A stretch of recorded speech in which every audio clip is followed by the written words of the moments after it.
اب یہ بات کیا کی تھی ہم نے کہ کتاب بیگ کے نیچے ہے. کتاب زیر کیف است. کتاب زیر کیف است. کتاب روی کیف است. کتاب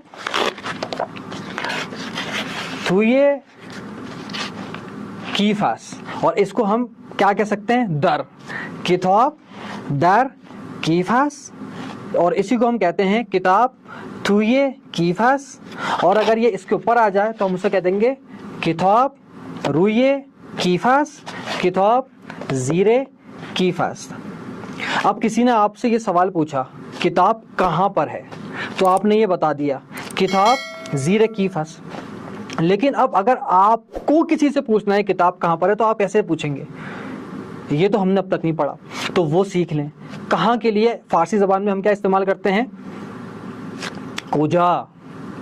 جیسے ہم کہتے ہیں انگریزی میں ویئر، فارسی میں کہتے ہیں کجا، اردو میں کہتے ہیں کہاں. اب آپ کو کسی سے پوچھنا ہے، آپ آیا پھر کتاب گم ہو گئے، آپ نے پوچھنا بھائی میری کتاب کہاں ہے، تو آپ کیا پوچھیں گے؟ کتاب کجا است. اور اس کو ہم ملا دیں گے کتاب کجاست. کتاب کجاست. اب آپ کو جواب ملا کتاب زیر کیف است.